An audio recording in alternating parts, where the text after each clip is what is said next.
2004년 11월 30일 아침 7시 40분경 오사카 나니와쿠의 파크샤토 텐노우지, 이곳은 텐노우지 동물원 북쪽에 위치한 11층 맨션입니다. 이곳의 관리인은 평소처럼 계단 청소를 위해 청소도구를 들고 위층으로 향했죠.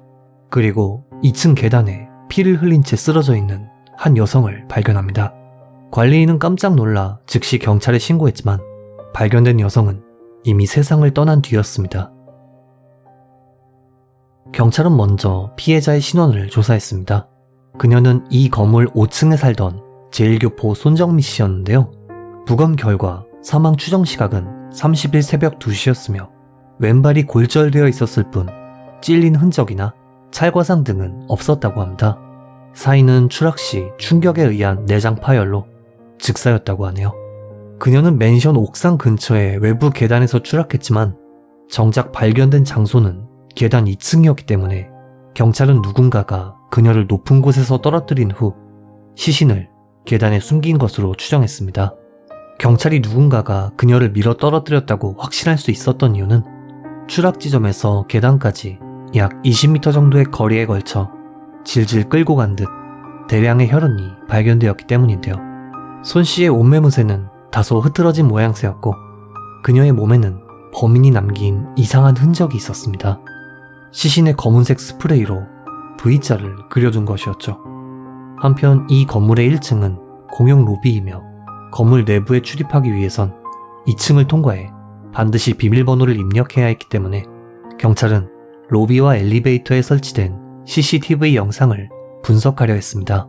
건물 내부에 출입하기 위해선 반드시 이곳을 통과해야 했기 때문에 사건 해결은 쉬워 보였습니다. 그런데 여기서 문제가 발생합니다. 이 맨션에 설치된 CCTV는 촬영 기능이 없는 가짜였던 것이죠. 한편 이 가짜 CCTV에는 검은색 스프레이가 뿌려져 있었는데요. 도료 성분 분석 결과 이는 손 씨의 몸에 그려진 V자와 같은 스프레이였던 걸로 밝혀졌습니다. 즉, 범인은 과감하게도 당당히 로비로 들어가 CCTV에 검은 스프레이를 뿌린 후 엘리베이터에 탑승, 다시 한번 엘리베이터 CCTV에 스프레이를 뿌려 자신의 흔적을 감췄다는 이야기가 됩니다. 난관에 빠진 경찰은 피해자 손 씨의 주변 인물들이나 이웃 주민들의 증언을 모으기 시작했습니다. 먼저 피해자에 대해 간략히 설명을 해드릴까 합니다. 그녀의 이름은 손정미, 일본 이름 토시가와 마사미이며 이 건물에 이사 온 지 2개월 정도밖에 되지 않았다고 하는데요.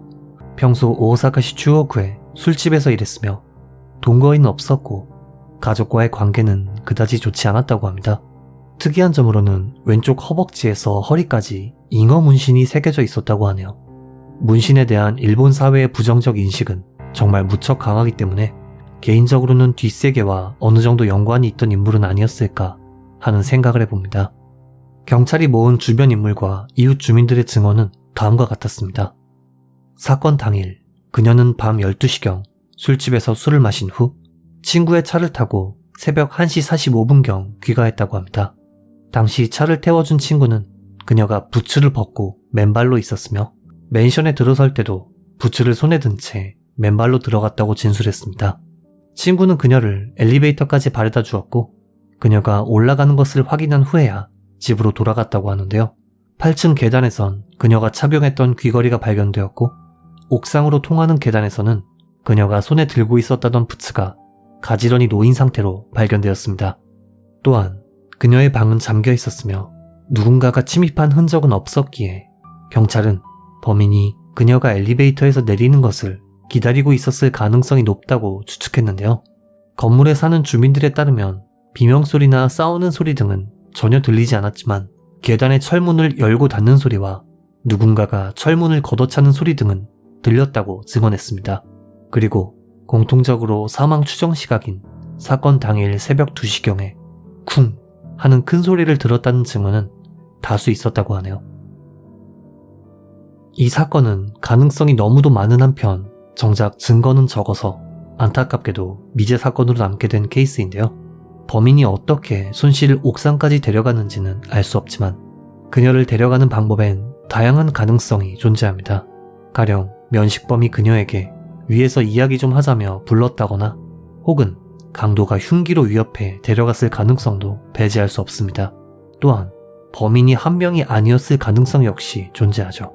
발견 당시 그녀의 옷매무새가 흐트러진 상태였기에 성범죄의 목적일 가능성도 있는 한편 가방과 지갑이 사라졌기에 강도 목적이었을 가능성도 배제할 수 없으며 휴대전화 배터리는 발견되었음에도 정작 본체는 발견되지 않았기에 평소 연락을 주고받던 면식범 소행이었을 가능성도 있습니다. 또한 이 사건에서 정말 이상한 점은 범인은 옥상 계단에 그녀의 부츠를 가지런히 놓아 마치 스스로 목숨을 끊은 것처럼 위장했음에도 정작 시신을 계단으로 옮겨 혈흔을 남기는 등 전혀 앞뒤가 맞지 않는 행위를 했다는 점인데요. 이외에도 범행 발생 시간대에 평소엔 본 적 없는 하얀 자동차가 건물 앞에 비상등을 켠 채 주차하고 있었다는 증언은 물론 그녀가 귀가하기 전 밤 11시경 건물 뒤편 자전거 주차장에서 20대 정도의 남성이 모자를 푹 눌러쓰고 자전거를 탄 채 휴대전화를 장시간 만지고 있었다는 증언이 있었기에 경찰은 이들에 대해서도 수사했지만 사건의 실마리는 찾을 수 없었습니다. 훗날 언론 보도에 따르면 유일하게 밝혀진 것은 범인의 혈액형이 AB형이었다는 점 뿐인데요.